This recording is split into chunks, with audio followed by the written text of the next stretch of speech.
Hi, first graders. Today we're going to read a book called Roise Revere, Engineer. This is the cover. It is written by Andrea Beatty and illustrated by David Roberts. And an engineer is someone who designs or builds something.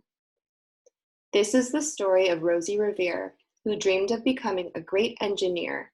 In Lila Greer's classroom at Blue River Creek, young Rosie sat shyly, not daring to speak. But when no one saw her, she peeked in the trash for treasures to add to her engineer's stash. And late at night, Rosie rolled up her sleeves and built in her hideaway under the eaves. Alone in her attic, the moon high above, dear Rosie made gadgets and gizmos she loved. And when she grew sleepy, she hid her machines far under the bed where they'd never be seen. So much going on in that picture.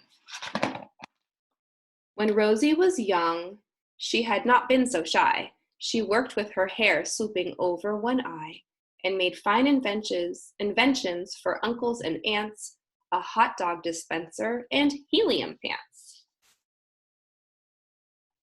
There she is.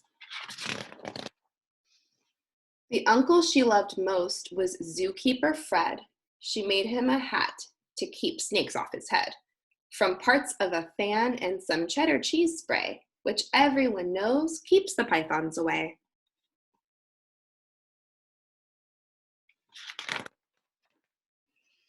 And when it was finished, young Rosie was proud, but Fred slapped his knee and he chuckled out loud. He laughed till he wheezed and his eyes filled with tears, all to the horror of Roise Revere, who stood there embarrassed, perplexed, and dismayed.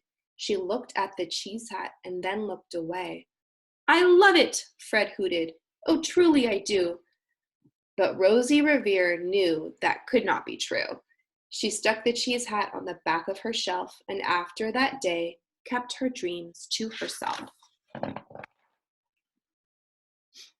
And that's how it went until one autumn day, her oldest relation showed up for a stay. There she is. Her great-great-aunt Rose was a true dynamo who'd worked building airplanes a long time ago. She told Rosie tales of the things she had done and goals she had checked off her list one by one. She gave a sad smile as she looked to the sky. "The only thrill left on my list is to fly. But time never lingers as long as it seems. I'll chalk that one up to an old lady's dreams."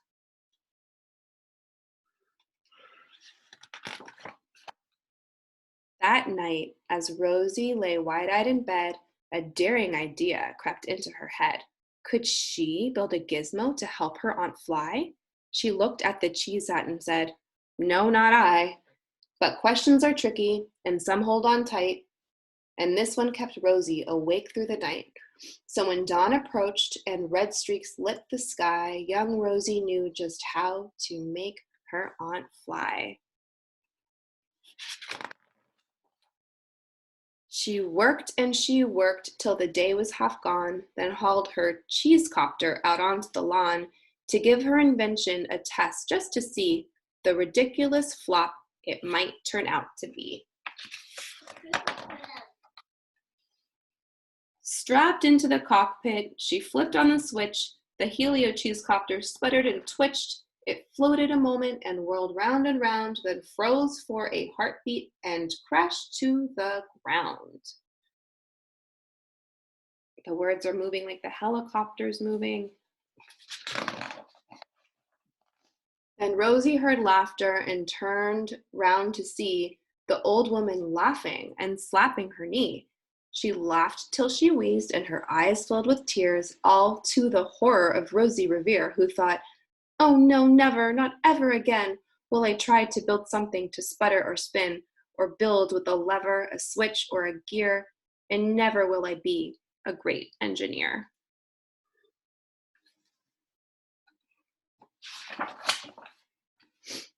She turned round to leave, but then great-great-aunt Rose grabbed hold of young Rosie and pulled her in close, and hugged her and kissed her and started to cry. "You did it! Hooray! It's the perfect first try.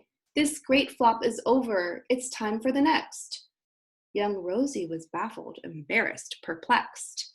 I failed, said dear Rosie. It's just made of trash. Didn't you see it? The cheese copter crashed. Yes, said her great aunt, it crashed. That is true. But first, it did just what it needed to do. Before it crashed, Rosie, before that, it flew. Your brilliant first flop was a raging success. Come on, let's get busy and on to the next. She handed a notebook to Roise Revere, who smiled at her aunt as it all became clear. Life might have its failures, but this was not it. The only true failure can come if you quit. They worked till the sun sneaked away to its bed. Aunt Rose tied her headscarf around Rosie's head and sent her to sleep with a smile ear to ear to dream the bold dreams of a great engineer. Here it says, we can do it.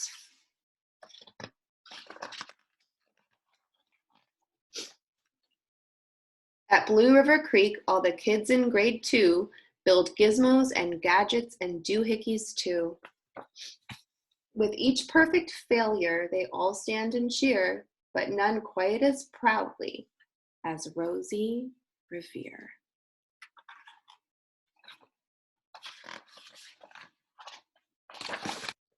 This is the very last page. Aunt Rose and Rosie waving to her on the helicopter.